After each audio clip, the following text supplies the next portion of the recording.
about to hear a revolution in talk radio, Liberty Talk Radio, where the critical thinking will defrag your mind of propaganda-ridden viruses induced by mass media news programming.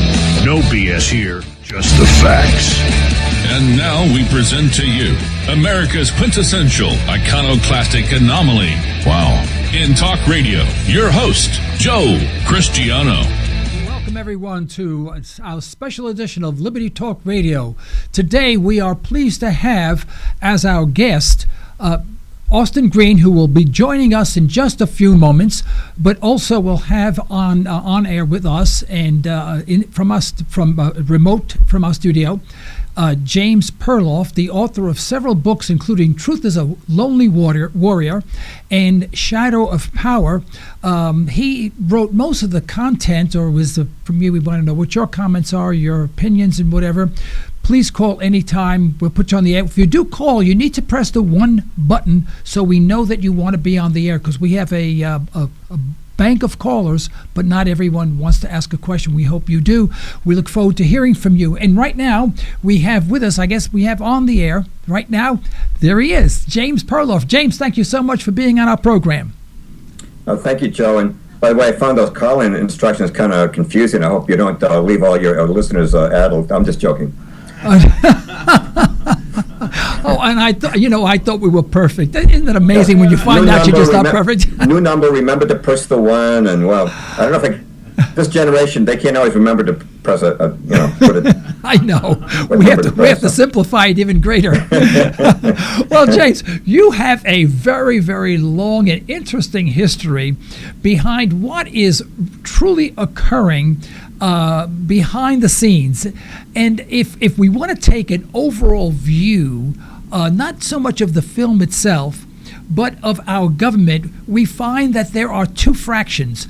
There are those people seeking the truth, and of course, those people initially are always considered the nutcakes, the conspiratorial, crazy people, and then of course, then there's the truth tellers, which are the people within the organization, the government, and whatever. And it's so interesting. If you take timelines anywhere from 35 years to 50 years, we find out everything that we were told by the truth tellers was 100% incorrect, and all these conspiracy nuts were absolutely right. And it seems like we relive this every few years to a large degree, whether it be 9/11, whether it be the Oklahoma City bombing, whether it be the war in Korea, Vietnam, you name it, even World War I, World War II, the Spanish-American War, and we find that we rewrite history.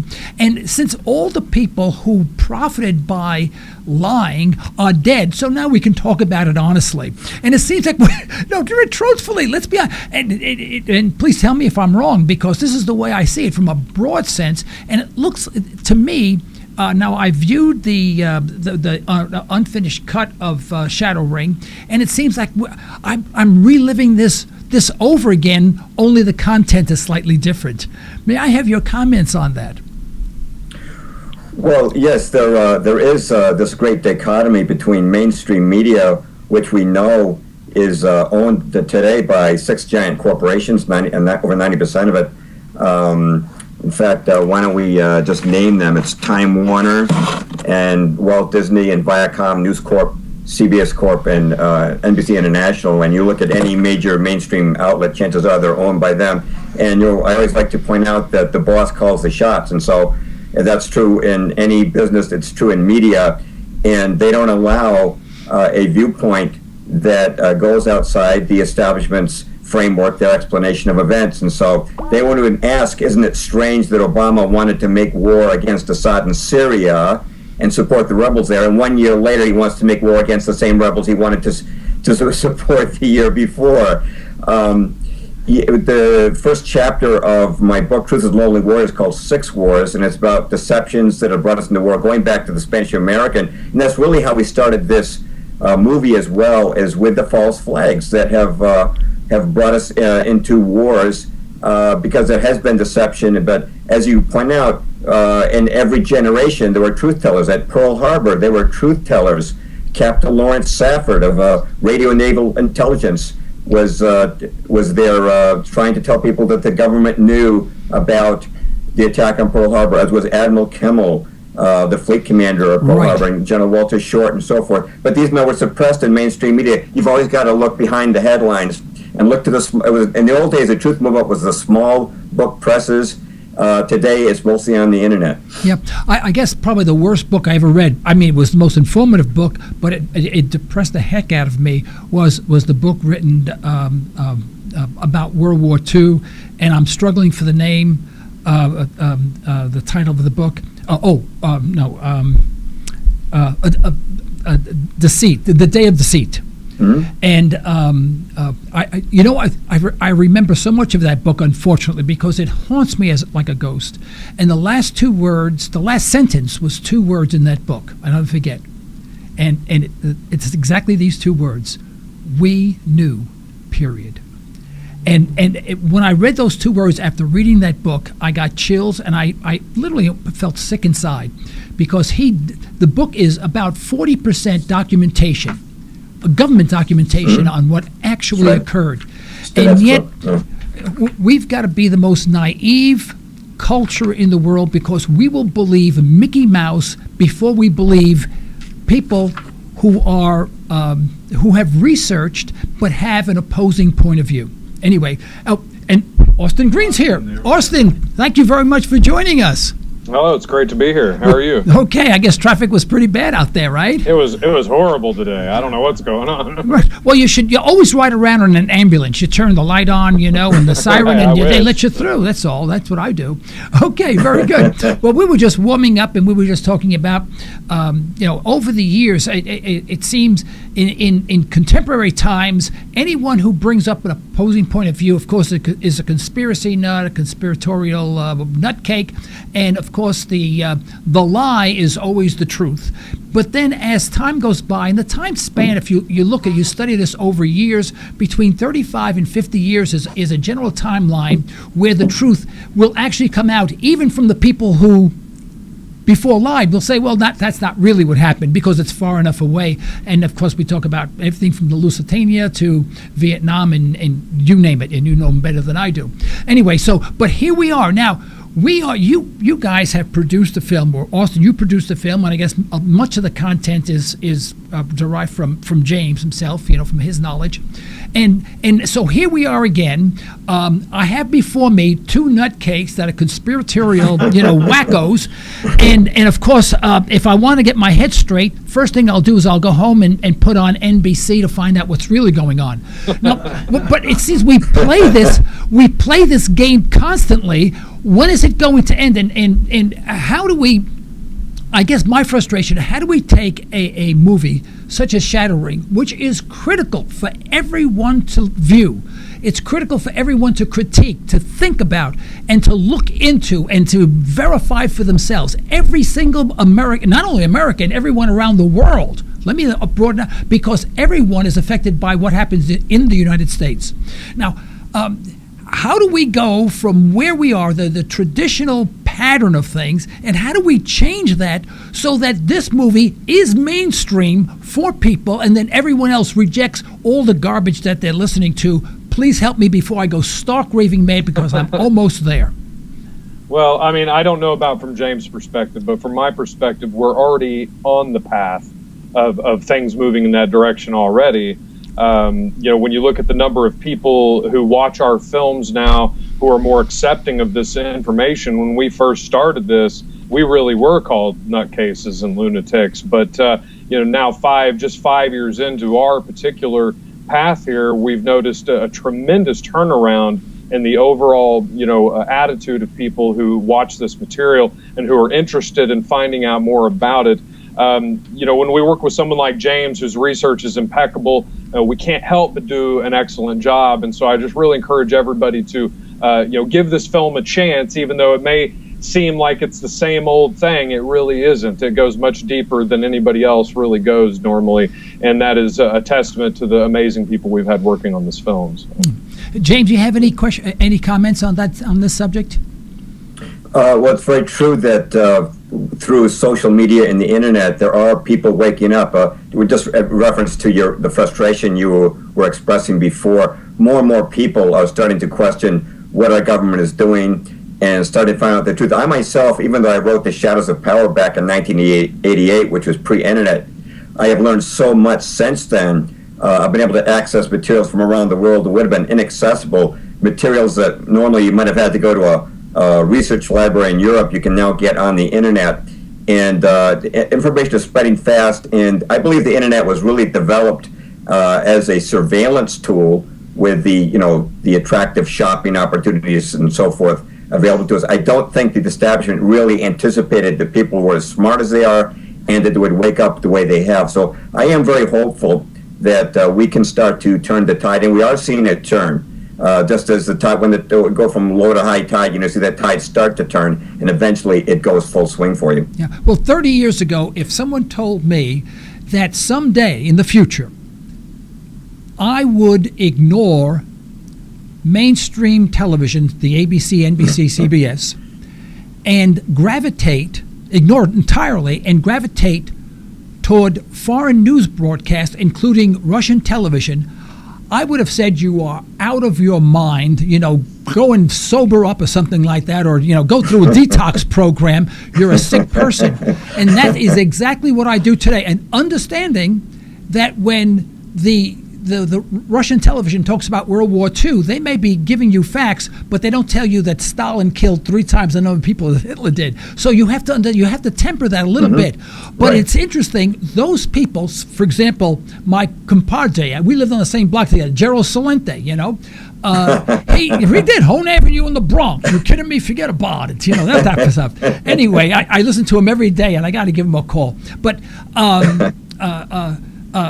people like him are on Russian television.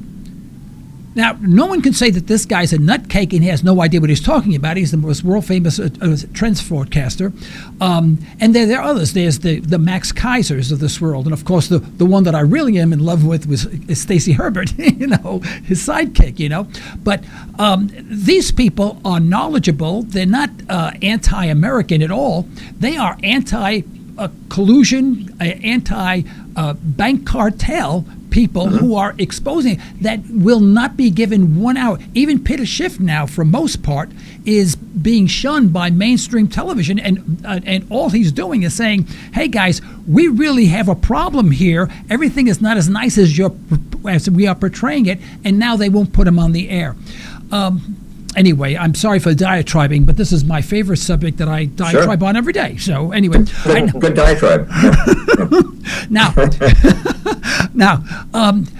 what was the impetus behind deciding to produce a film like ShadowRing? Why that subject at this time? Well, that's a good question, James. Yes. Well, the answer is that the people need to wake up to what's going on, and the question is how you approach them. I have heard from a lot of older folks that they want something for younger people because younger people connect with visual media better than the written word, and they may not be willing to sit down and read a book, but if you give them a movie, maybe their attention span could last for that movie. So there definitely is a need for this type of medium, but also for this message, and it's a basic message. The movie we talk about is really the same material I have in the opening chapters of my book, Truth is a Lonely Warrior, and the same material I used to give as an introduction to this stuff to civic groups in PowerPoint lectures. We talk about the false flags, and we show them how there's a pattern of false flags. I mean, everybody today acknowledges Tonkin Gulf didn't happen. Right. Even the sailors from the Maddox, USS Maddox, you can see them on YouTube admitting there was no attack on the night of August 4th, 1964. It's not that hard to start to connect the dots and show people that we've been faked out again and again. No weapons of mass destruction in Iraq, and we went there and spent trillions and countless thousands of people dying. Oh, we only killed about 2 million. I mean, come on. I mean, let's give us some leeway, Well, you're right, and the numbers are tragic. And Joseph Stalin once said that 1 death is a tragedy, 1 million deaths is a statistic, and it's unfortunate that when we talk about thousands and millions, that we don't comprehend the individual suffering that went into each one of those deaths and the misery of the people who knew those who died. But we're trying to help people get oriented to the basics. Okay, why did we get into these wars? Why do we have this pattern? As we talk about the powers that be, we talk about the Council on Foreign Relations. We also talk about the Federal Reserve, how it's debauched our economy. We've got a graph there. It's in my book, and it's also a version of it in the movie, where we show how prices were pretty stable in this country. You know, you look at prices, Joe, from the days of the Pilgrim until the early 20th century, they're pretty stable. There were little blips of inflation during the Revolutionary War with the Continental, and they printed money during the Civil War and War of 1812, but money always returned to its normal value. But after World War I, which not coincidentally is when the Federal Reserve was created, the graph, the price index just skyrocketed, and the dollar's now lost 98% of its value since 1930 when they created the Fed. So we talk about the Fed, and we talk about media control, because people always will say, well, our government wouldn't do that to us, and if they did, the media would tell us about it. That's just what you were talking about in your diatribe, Joe. There is the mainstream media. It is owned and controlled. So we're talking about these basic concepts. We don't get into stuff that's a little higher up there in terms of what people can confront, like the chemtrails and other population control methods that are being deployed right now against us. We at least want to give people a foot in the door, an entrance point, some basic information, some context, some history, what's been going on in the last century, how we got to where we are now. You need to know the past to understand the present. So that's what we're trying to achieve, is give people a doorway where they can motivate them to start being interested to find more out on their own. Yeah, I would agree completely with what James says. It's important that every subsequent generation gets exposed to this information. You know, as time flies by, you know, Pearl Harbor becomes farther and farther in our rear view window. It becomes even more important to reiterate these facts, because they are so important for understanding how our world is manipulated, controlled. Yeah, you know, and we don't apply basic human nature to our government. If I met someone, and when I met them, after I met them, if they lied to me, I mean, I confirmed that they lied, and then something else occurred, and they lied again, and then something else occurred, I lied again, I'd say, this person's a liar. I don't think I want to know this person because I can't trust them.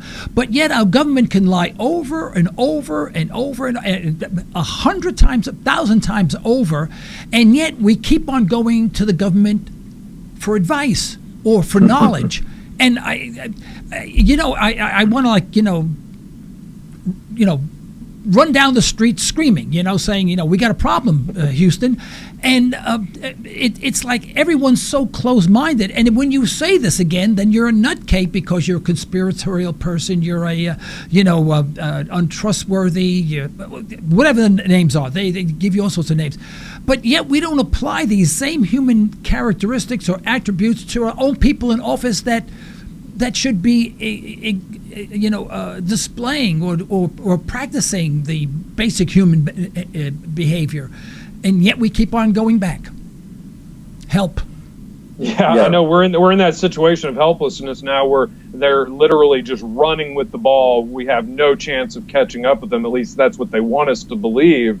And so the apathy is set in, and the ignorance is set in so deep with people at this point that, even though they may see it right in front of their eyes, it may be absolutely obvious to them and everyone they know, but everyone's too afraid to really speak up and be different and to be a deviant in society, right? And to walk your own path. That takes courage. And so that's really, we are at a time in this world where courage is going to be the only currency that really matters anymore. Yeah. When I was at 1170 KFAQ, I had an interesting program, but I was attracting a lot of young people, people who were curious and whatever, and the program did very well. So I wanted to get on during the week with some of the other talk show hosts, and of course they wouldn't have me.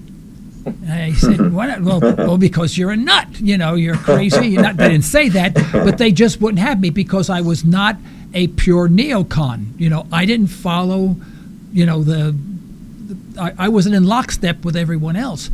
And I said, fine, you can get someone else to do this program. And I opened my own studio. They asked me, they said, do you know anything about opening a studio? I said, absolutely not. I have no idea where two wires would go. They said, what are you going to do? I said, I'll do it and then I'll find out. And now we have a full studio here. And I do hope that the young people take that approach. They say, hey, I'm going to drop out. I dropped out of commercial society, and I only do this as a hobby. I was at 1170 KFAQ for a hobby. I'm an investor and entrepreneur. I don't need this. I do this because I have a passion for this, and if I don't do this, I think I'll go nuts. Because everything else I do to make money, to survive, and whatever. But that's not what I really want to do. I want to see this whole country turn around, and I just see it going up. Today, Ted Cruz on one of the TV stations said he disagreed with Ron Paul because you cannot take away security or we'll lose our freedom. And I thought to myself, if anyone had a half a brain cell working, knows that what he said was backwards. I mean, and upside down, and he was absolutely incorrect. So I do hope that this film does change people. Now, in the second half, we're going to talk about the film in its entirety and everything. We do have a caller on the line. What line is that? Line 1. All right, we have a caller on line 1. Caller, you're on the air. Your first name and where you're calling from, please. Hello, Joe. This is Jim calling from Bixby, Oklahoma. Oh, Jim, thank you for calling. You have a question or a comment, Jim? Or you just call to say hello? Yeah, yes, I do. Yes, I do. It's glad I could take a little time off this afternoon to be part of this program. It's very, very nice on the split screen on YouTube. But I had a question primarily targeted towards Mr. Perloff. James, you have written several very fascinating and well-researched books. I'm curious if you've had any other books that you've written made into movies or documentaries, and if so, what are they? But particularly regarding ShadowRing, what has the collaboration process been in working with Austin and Freemind Films to ensure that your core message and that the integrity of your book is maintained? Well, I have not had any other of my books made into films. This one is being made into a film, of course. It's not directly from my books, but it very much based on the materials that is in them. Very much resembles the early chapters of my newest book, Truth is a Lonely Warrior. I did write the screenplay for ShadowRing. And as far as the maintaining the integrity of it goes, we were in pretty much in regular communication. Austin would host these group meetings where we'd have everybody on board, group calls where we'd have people from the music department and from marketing and so forth. So we were pretty much staying connected, and I did have a chance to review a rough cut of the film before the finished product was made, and we all had a chance to give feedback. So there was pretty much a ongoing communication process, but perhaps Austin would have something to add to that. Yeah, no, we had a great working relationship. It was wonderful having James on board this time. Great. Thanks so much. I'm going to hang up and I'll enjoy listening to the rest of the program. Thank you. Thank you, Jim, for calling. Now, what has your approach to marketing this film and attracting people to finally break down and not watch regular television or regular movies and to actually try to watch a movie that's going to be classified as conspiracy movie. Have you learned from your other movies as to how to attract people coming in that heretofore would not have watched this movie because in concern that it's just wacko stuff? I think that no matter what venue or where you try to distribute a film like this, you're always going to have a large percentage of the population who their initial reaction is going to be a little judgmental before they actually have a chance to take in the information. However, we have made the film in such a way with putting people like James Perloff on board, of course, Kevin Sorbo narrating, and then, of course, when you look at the cast of people that we interviewed, everybody from Pastor Chuck Baldwin to Rosa Corey and Ben Swan and Adam Kokesh and Gerald Salente and all these amazing people. I'm not even scratching the surface, literally. We're hoping that when people see that all of these amazing, intelligent, very well-read people are all on board with this message, trying to get this out here together, that we're all a team, that it's at least going to spark enough interest to get somebody to watch it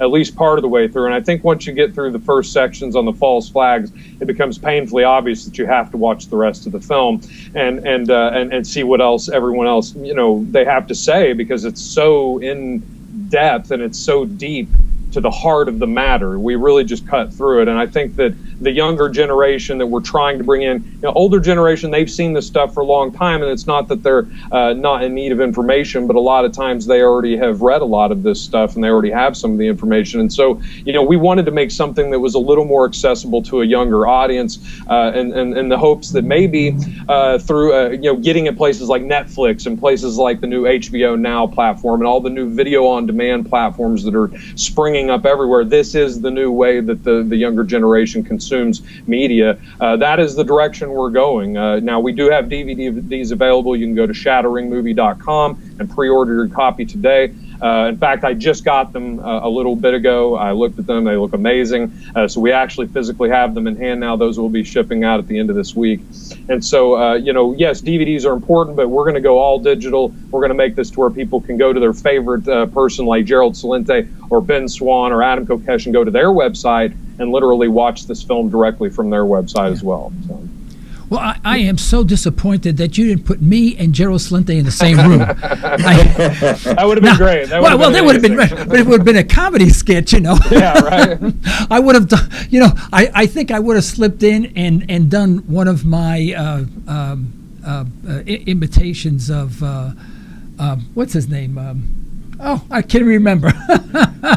I get no respect. What's his name? You're going to have to help me out. I get no respect. Dangerfield. Yeah. Rodney Dangerfield. Rodney Dangerfield. Yeah, I used to do it all the time on KFAQ. I get no respect, no respect at all. Are you kidding me? Forget about it, And I have a whole bunch of lines, but I won't go through it because this is your hour.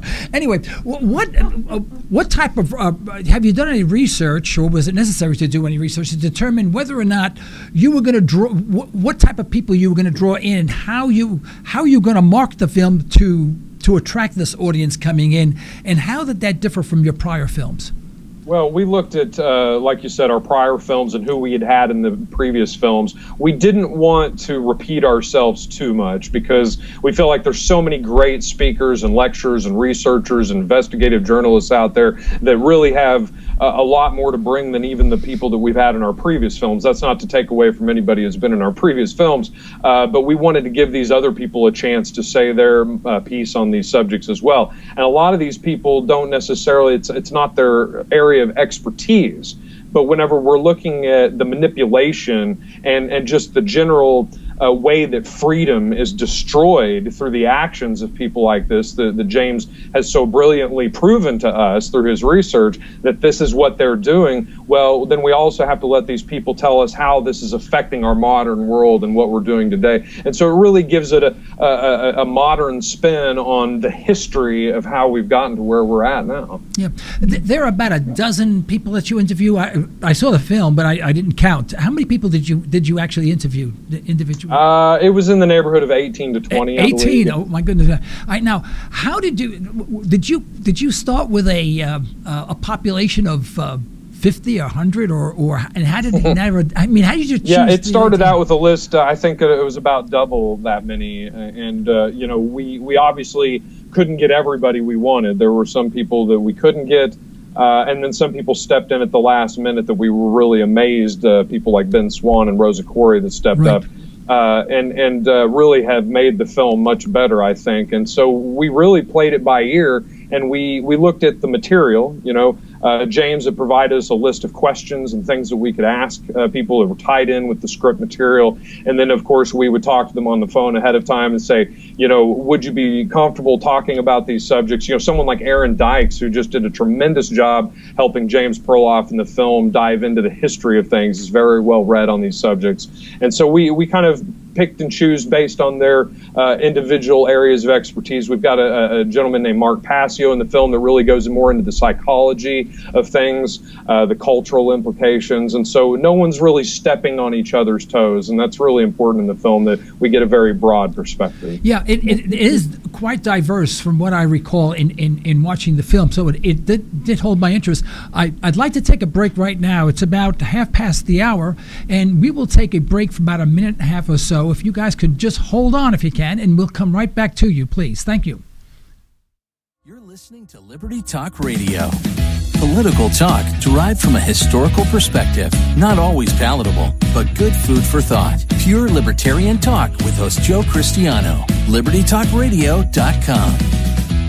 Express Test is your go-to company for on-site occupational health testing services. That's right, we said on-site. That means we will meet you at your facility for a free health and occupational safety consultation. Express Test specializes in hearing conservation, respiratory protection, and employee safety. We can help you establish viable programs tailored to your business and employee needs. For your free consultation, call 918-743-2929 or visit us at expresstest.com. That's 918-743-2929 or expresstest.com. Do you find yourself asking, what did you say? Aaron Cristiano of Ranch Acres Audiology has over 25 years of experience helping patients just like you. Hearing requires conservation. We need to be aware and we need to be responsible for our own hearing health.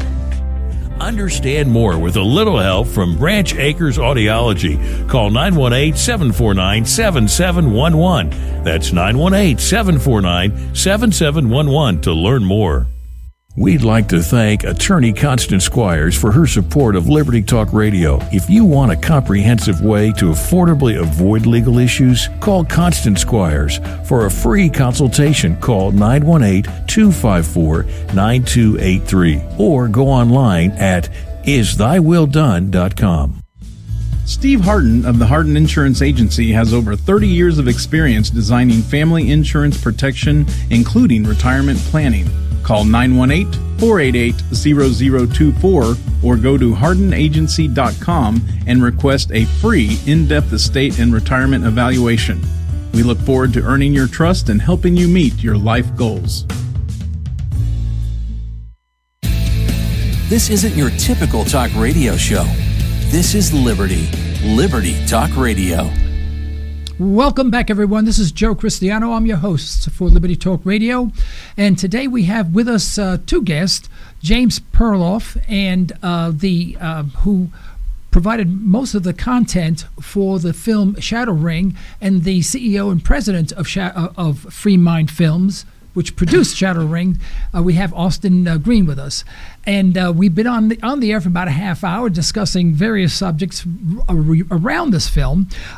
Have you guys received any feedback, negative feedback, or warnings, or words of caution from the powers that be, or anything like that? Have you been just... Has this been a free ride, so to speak, so far? I don't know. We get to ask this question a lot, and I think there's always going to be people out there that are going to attempt to intimidate us. We don't allow those forms of communication. We pretty much, insulate ourselves in proper ways, keep our security high and things like that. So it's unlikely that we would get anything like that at the surface. I figure if they're going to come for us, we're never going to see it coming. So. Right. Okay. Have you attempted to go through mainstream media channels? And if you did, what type of response did you receive? Did we go through what? You cut out there. The mainstream media channels. We've actually been in communication with several mainstream outlets, including the BBC in the UK, and we're looking at putting ShadowRing in those forums. There's a lot of things changing right now in the world, with the NSA spying coming out full-fledged mainstream news. These subjects are now not foreign to people anymore like they were 20, 30 years ago. Right. The mainstream is primed and ready, and what the mainstream media is quickly figuring out is that if they don't get on board with the freedom agenda, they're going to become obsolete faster than they realize. Right. What about RT, or Russian television? Had they been interested in this? I would imagine that they would be interested in this. James, you've been on there, haven't you? I have not, but actually, I hadn't even thought about connecting this film to them. So thanks, Joe. That's a great marketing idea. Yeah, the people on there too. I mean, I know they're the only ones that'll have a Gerald Salente on there, and of course Max Kaiser has a regular program now on Tuesdays. And Ben Swan, who's in our films, is a regular on there as well. And so, yeah, I think RT is a definite potential slot that they're going to want to do some interviews and stuff. We're really playing it by ear. This is the first film that we've had that we didn't have some sort of an exclusive arrangement with someone else to distribute the film out the gate. We really have a lot more options on the table this time than we have had. Yeah, I think they'd love to have it on, obviously, even for selfish motives. But I'll bill you for that suggestion later on, right? Sure, absolutely. Yeah, your check is in the mail, Joe. Your check is in the mail. Yeah, it'll go where all the others go, right? Okay, now. As far as Kevin Sorbo, I thought was an excellent choice. He had one of the most popular programs in the 1990s, the Hercules things. It's a program I never watched, I'll be very honest with you. I guess I was not into Hercules type things, but at the time. And but I didn't realize that he had the most popular television program for 4 years running or something like that. It was just absolutely amazing. So he has a big name, and I think he's going to be quite a draw for you guys, isn't he? Absolutely. I mean, he's brought a certain amount of credibility and name recognition to this project that we wouldn't have had before. People that do research, we don't get the glory. People like James Perloff, he does all the work, but people like Kevin Sorbo typically get most of the attention in these circumstances. But what we really want to draw people's attention to is the fact that someone like Kevin Sorbo truly believes in the information that he's helping us get out there into the world. He's not just a hired gun that we paid. He reduced his salary to almost nothing for us to be able to get in here and do that. And so, he realizes that the work that James Perloff has done and the work that we've done here at Fremont Films is important enough that it supersedes the need to charge a ton of money to be in this film. And we just want people to know that Kevin truly believes in this stuff. And so, he's in here full heart and mind and soul trying to get this information out for everybody. So give him the credit where credit is due. Right. But he is a very pretty person. He's got this great hair. Right. He's tall and very dark and handsome. And when you're standing next to him, you can't help but feel a certain amount of male inadequacy. But I'll tell you, he's the most. I don't have that problem. I want you to know that. My hairdo, But he's jealous of me, actually. You know that. He is absolutely a wonderful, genuine person, full of integrity and love for humanity. And so we want everyone to know that people that are doing this project are doing it as a labor of love more than anything. That's great. Which is your mainstream main outlet, I guess, for the movie? Who are the big promoters of the movie? I mean, other than going to the local theaters and YouTube and whatever, the internet. Are there, for example, Alex Jones show? Is he promoting the show? I mean, are there some big sort of off-screen secondary celebrities, if you will, or? Yeah, we have several things in the works that I really honestly can't talk about on the air yet because we don't have contracts signed with these people. See. I don't want to spoil the parade or the fun for anybody. But yes, we are definitely looking at bringing in some more mainstream talent to help us promote this. In fact, we've already been approached by several people that are interested as well, people who know Kevin. That's the one nice thing. When you get together with somebody like Kevin, he obviously has a very thick Rolodex. He knows a lot of people. He's been in the business for a very long time. And that leads us in the path to cross paths with other people, liberty, freedom-minded people. I'm just naming some examples. People like Kurt Russell and people like Vince Vaughn, that are out there really speaking the message of liberty and not afraid to go against the grain of the uber liberal media and mainstream Hollywood. Right. Now, when does the movie initially come out? When do you come out with your, Well, I've literally just received the DVDs today. We will start shipping those on the 6th. Again, you can go to ShadowRingMovie.com and pre-order your copy today. And then after that, we also have a distributor called Yekra I don't know if anybody's familiar with YECRA. They distributed the movie Thrive. You may have heard of the movie sure, Thrive. yes. Thrive did absolutely gangbuster numbers. They really did an amazing job of marketing that film. We're working with the same company to help them bring their message to the public, and they will be releasing video on demand through YECRA on the 11th, the following week. Right. Is that with Foster Gamble? No, I don't believe so. Thrive. But they're an independent company. No, I mean the Thrive, the movie Thrive. Thrive. The Thrive was with Foster Campbell. Honestly, I think that does sound familiar, but I really couldn't tell you. He was on my show. I was going to send him an email one day, and I never did. And I should have, because we were fostering a dog called. His name was Gamble, and I wanted to write it, but I think about this all the time because I get mad when I don't do things that I should have done. I want to say, I sent him an email saying, just want to let you know that we fostered a dog named Gamble. He's a good dog, because his name is Foster Gamble. And I never sent him an email. And to this day, I got to call him and tell him I regret not doing that. But hopefully he'll be listening to this program and he'll hear that. Now, let's talk about the film itself. It'll be out soon. Can you tell us a little bit about the content of the film and what the underlying intent is? James? Yes, the film begins with the history of the deceptions that brought us into war. We start really with the Spanish-American War, the sinking of the Maine, and I can tell you that although the battle cry was remember the Maine and to hell with Spain, the Spanish were the last people on earth who wanted to go to war with America. They knew that they couldn't beat our Navy, and they didn't want to fight a war in Cuba, which is 4,000 miles from Spain and 90 miles from America. Right.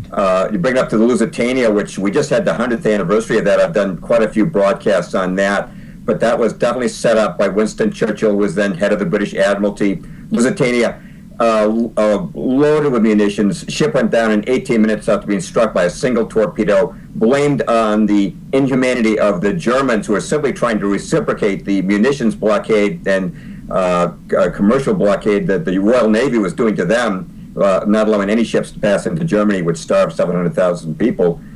And then bring it up to World War II. Roosevelt's full foreknowledge of the attack, which he did not share with the military in Hawaii, setting them up. And that has been validated by many people, going back to Admiral Kimmel and George Morgenstern in his book Pearl Harbor, 1947. Roosevelt knew through decoded intercepts, both diplomatic and naval. You mentioned Stinnett's book earlier in the broadcast, Joe, and as well as personal warnings received from J. Edgar Hoover and other individuals. Then take it up to, of course, Tonkin Gulf. Everyone knows that was a phony. And we bring it up to the Iraq War and the non-existent weapons of mass destruction. So that's really the beginning. And then we start talking about, okay, if we've had these consistent deceptions, we've had consistent policies, why is that? It's because the same oligarchy is operating behind the scenes.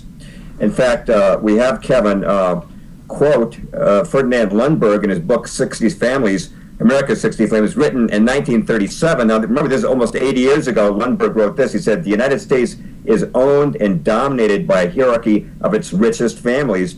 These families are the living center of the oligarchy which dominates the United States, functioning under a democratic form of government behind which a de facto government, absolutist, has taken form. This de facto government is actually the government of the United States, invisible, shadowy. It's the government of money and a dollar democracy, unquote. Ferdinand Lundberg, who wrote for the Wall Street Journal, he wrote that those words in his book, America's 60 Flames, in 1937. The power has only consolidated all the more since then, Joe. But that's what we bring people to next is, okay, we've had common policy. Why is that? Because of this common oligarchy, which pre-selects the president's the candidates even before the nominating conventions take place. He documented that for Woodrow Wilson and Herbert Hoover back in his day, but the same is true for your Obama or your Bush or your Romney. Right. Well, I hope Hillary Clinton gets in office. Maybe she'll change all of this. I'm sure. Yeah, right. I will burn in hell for that. You know that. I feel the fire coming up on me right now. Oh, it's hot. I can feel it. Coming right through the wires. It's coming right through the wires to me. Yeah. Goodness, knock it off, Joe, you know. Radiant heat. Okay. All right. Well, where are you guys going from here? What's the game plan from today forward? Well, we've got to get the word out about this film, and that's one of the reasons why we're on your show today. We're trying to tell everybody we can to get on board with this film. Use it as a tool to help unlock people from their conditioning of the left-right paradigm, that their government is their nanny that's going to take care of their needs. These are all lies that people have been fed for 100 years now. People need to understand what the Federal Reserve is. People need to understand how the mainstream media operates. We cover all these main points in this film in a very concise way. The research is absolutely bulletproof. I'm telling you, you have to get this film and get a copy of it to your mother, your brother, your sister, your cousin, your uncle, whoever. And anybody who's on the fence, who's a good person, and doesn't necessarily want evil in the world, they probably want to know about these things. They probably have just never had the opportunity. No one they've ever known has ever taken the time to show them these things. And so be that person in someone else's life. Use this film as a tool to unlock people's minds, to open their hearts to a new way of thinking, a new way of doing things on this planet. And I think that over the next 10 to 50 years, we're going to see an amazing turnaround of people that are just becoming empowered through knowledge and shedding the shackles of their own ignorance, and finally getting to the point where we can create the future on this planet that humanity will benefit from, not the power elite. James? Yes, this really affects the content of this movie, really applies to everyone, because, who is not affected by the devaluing of the dollar by the Fed, losing 98% of its value over the last century? Who hasn't been affected by our trade policies, which have transported our home manufacturing overseas through things like NAFTA and GATT, and now the TPP, which these things are not created by the people. These aren't in response to the demands of the electorate. They're created by these multinational corporations and these think tanks. And how many people have been affected by war? How many men? 58,000 died in Vietnam. How many times have we gone to a war that either didn't have to be fought or was fought for other reasons than were given to the public? So everybody's affected by what's happening. If this film doesn't really get into population control, but if you look at some of the things that are being done now, and again, the film doesn't touch on this, but you start to go into chemtrails and start to look what some brave doctors are starting to reveal about vaccines and GMOs and geoengineered weather events. You start to realize that we are all affected by these things, and these types of banes do not restrict themselves to Democrats and liberals or conservative Republicans. They're taking aim at all of us, so it affects all of us. And this is one reason why in this film we have both liberals and conservatives and people in the middle of the road and people who are libertarian from all viewpoints, because really we've all been targeted. That's just exactly as Austin was saying. We need to get away from the left-right paradigm and realize that it's the people at the top, this oligarchy that Lundberg spoke of. That's what we need to be focusing on. Absolutely. Have you guys considered, and this may be a losing proposition monetarily for you, but there are groups. We're not interested. I know you've been there before, so have I. Okay. I'm an expert. I can do a whole program on that. But for example, my wife and I, about 6 weeks ago, so we drove down to Austin, Texas, from Tulsa. It's about a 7-hour ride, but we got lost for 2 hours, but another story. And we went to go visit with Ron Paul, Glenn Greenwald, and Balco. It was a Young Americans for Liberty conference at the LBJ Center at the University of Texas. It was coordinated by the Future of Freedom Foundation. A friend of mine, and someone you probably know, is Jacob Hornberger from the Future of Freedom Foundation. Fabulous conference, about 4 or 5 hours long. It was incredible. What I was thinking is that what these people, young students, do so much work. They're out there organizing students after hours, getting them into meetings to discuss exactly what we're talking about now.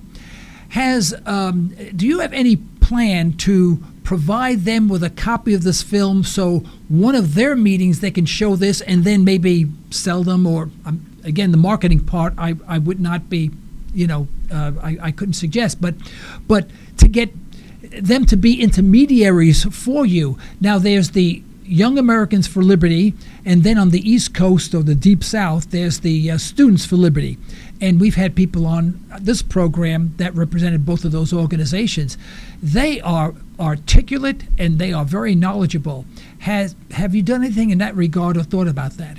Well, we've our previous films have been screened at major universities around the country. We received a standing ovation in Berkeley, in California, which we feel is a big deal because a lot of progressive thinkers go to school there. Yeah, it is a progressive school, right? If we think progressive people are into our ideas and like the way we're approaching things, and maybe we're headed in the right direction. But we've always been received well by the academic community because of the way we approach our material. We make sure that the stuff has been vetted and vetted and sourced before we put it out there. And I think absolutely we're going to get this out to every university in the world. And hopefully, at least a small percentage of them will use it as an opportunity to put that out there to the people that they're trying to enlighten in their classes as well. Yeah, and possibly the coordinators for those organizations know of organizations under a different name but same purpose in other in other words, there's a domino effect there, and these people are wonderful and articulate because I've had them on my radio program and I thoroughly enjoy them, and they really know what they're talking about, and they sort of sympathize with everything we're saying, and they're very young. They haven't lived through what we lived through, but they understand it. They understand what we've been through, and what they say is they say a repeat of what we have been through. They see that as their future, and that really scares them, and it should, justifiably. It should scare them, absolutely, and I'm glad to hear that young people are getting involved, because literally that is the future of this thing, right? We've had a lot of people holding the torches and running with this thing for a really long time. People like Gerald Celente and people like G. Edward Griffin in our film who've literally, have been championing this stuff, and James Perloff forever. We've got to get more people on board with this stuff. We can't let it die with your generation, so to speak. You are the greatest generation, as they quoted. But I think that we can do better. I think that with the right motivation and with people just having the courage to speak out, we can do better. We can continue to push forward and make it better every generation. Yeah. Well, the dark side to all of this is that when I interviewed the Students for Liberty and Young Americans for Liberty, they both had voiced the same problem in that the students don't think. When they initially hear things about topics of liberty and how things should operate, basic economics 101 in many cases, they're stymied. They can't believe it. They say, well, Jesus, is that how it works? And yet they've taken courses in government. They've taken courses in economics. And it seems to them as if these students are hearing this for the first time. Mm-hmm. And it should be old, it should be old hat at this point. So that's my caveat to that, is that it's not. I mean, it's easy to get them on board. Now they'd be more than happy, I'm sure, to promote the film, but their job is very, very difficult, and they deserve all our respect and admiration for all the time and work that they put into it, because it's not an easy job. They get ostracized, and what's really interesting. When I ask them, when they speak to their professors, the professors disagree with them and sort of indicate, either you get the answer right or you're not going to pass the class. And yet when you think here are institutions of higher learning where people are, it's not longer high school or grade school, but they're there to think, to debate, to think critically. And you are being denied that in today's colleges for the most part. Yeah, absolutely. Right, through the power of the purse, which controls higher education just as it does the media, as we were going over earlier. But I should just mention, you were talking about the professor who stymies his students. That makes it very spot on. We have Kevin Sorbo in this film, because I don't know if you've seen the movie God's Not Dead, but he plays a college professor who does just that, who tries to compel a Christian student to admit there's no God, and that's why the movie's called God's Not Dead, and it's about a college student who takes on his professor. And so I would very much encourage those students and hope that we can certainly get in touch with them, and anything you did to facilitate those communications through contacts, information that you have, I think that would be myself, I think it would be fabulous. Right. We have about 5 minutes. I'd like to hear something about your, if you want to talk about a little bit about the content of the program, please feel free to do so, as well as your forward plans. Where do you go from here? Who wants to tackle that one? Silence is not an option, by the way. This is radio. You know that. Talk more about the content of the film. I mean, he's really the person who this mostly came from. Can you speak to about the media connection with the CFR? I know that's a really big part of the film. Right. I think we touched on this before you came on, Austin, but we mentioned Joe and I were talking about the 6 main corporations that control the media. Right. But going into a little more deeply, if you take Time Warner, they own Time Magazine, CNN, Turner Broadcasting, Cinemax, Cartoon Network. They owned America Online before they spun off, Sports Illustrated, Fortune, Money, People. It just goes on like that. You can do the same with CBS or Disney or Viacom or News Corp.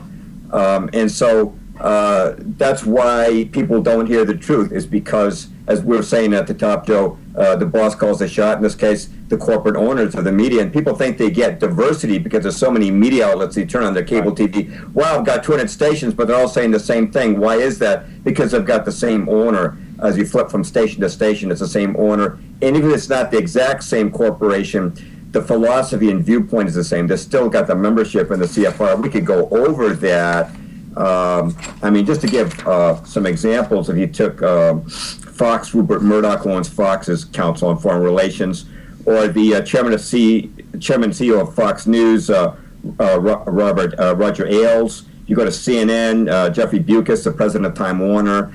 He's a member of the CFR. A lot of their news anchors like Paul Azan, Judy Woodruff. Time Magazine, the founder, Henry Luce, was in the CFR. CBS, William Paley, the founder, was in the CFR. Go to their newscasters like Dan Rather. NBC, the founder, was Robert Sarnoff, CFR. And it just goes on. These guys represent that oligarchy that Lundberg was talking about. In his book in 1937, by the way, he has a chapter. It's amazing. He went from the East Coast to the West Coast through all the newspapers and showed how the 60 families own them all, either directly or through front groups. And that was 1937. And the consolidation is even stronger now because in 1983, there were 50 corporations owning over 90% of the media. Today, it's down to 6. It's almost becoming like a state media, like in Russia, where you've got one single owner, and then you get no diversity. There is no diversity except when you step outside the matrix and start listening to alternative media like this show or films like ShadowRing.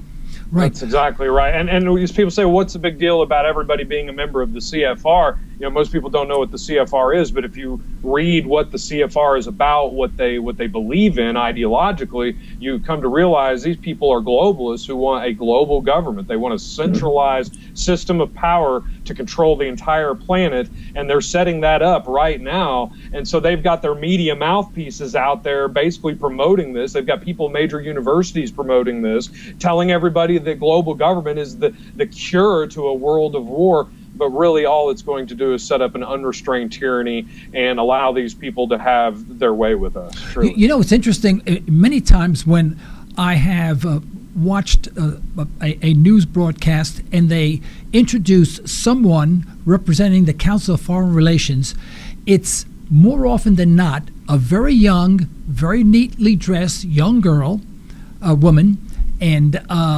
very sweet, very nice, and she'll make a good point. And they use these young students that just appear all American, all wholesome and all that, and they make their comment, and it's a legitimate comment, and they use that as their front. And so when you say Council of Foreign Relations, you say, oh, all those wonderful young people doing all that wonderful work. They never have someone like me, and make a comment, or what I mean. They'll never have a Gerald Celente or someone like that, and so everything is so orchestrated. I'm wondering whether or not the young people who are interning and work for the Council on Foreign Relations know who they're really working for. Do you think the people inside know who they're working for? Only on a scale, and on the lower scale they would not. But it's interesting. You're talking about they're often female. John Coleman, who was in MI6, who's written a great deal from his experience in intelligence work, has stated that the news network started selecting female anchors, and the reason was marketing showed, surveys showed, the public trusts women, to be honest, more than men. That is correct. And so this is based on careful public relations surveys, the kind of person that people will find most credible and put their trust in. The fact that there's telling you somebody that's false is beside the point. They know how to market. Well, I'm shocked they haven't chose me with my pretty face, And now, before we get off the air, you got to promise me in your next film you have me on, and I do my Rodney Dangerfield impersonations for you, okay? As a break. That's a deal. The deal, okay. All righty. I'd like to leave the next. We have another 30 seconds or so. I'd like to leave that for you to say some parting words, closing words. Well, I just want to say thank you to everybody involved in this film, including James Perloff and Kevin Sorbo, Christopher Emery, who's not with us today, and the entire crew that helped us make this film. We would not be possible without these people. And please, the people out there listening, get behind this, support what we're doing, because we're going to come out with an even better film the next time. Believe me, we're not going to stop until you guys stop supporting us. Very good. James, do you have any words of wisdom for us, or closing words? Yeah, just I'd like to say that the other side's got the money, but we've got the truth, and I'm betting on the truth over the money. Okay, fine. And if you guys ever want to come back on Liberty Talk Radio, just send us an email, and we'll look at our schedule. We'll have you back on. We'd love to have you and hear what you have to say. Thank you so much for taking your time on this Tuesday afternoon. Thanks to you, Joe. Thank you, for being Joe. on our program. Yeah, thank you so much. Okay.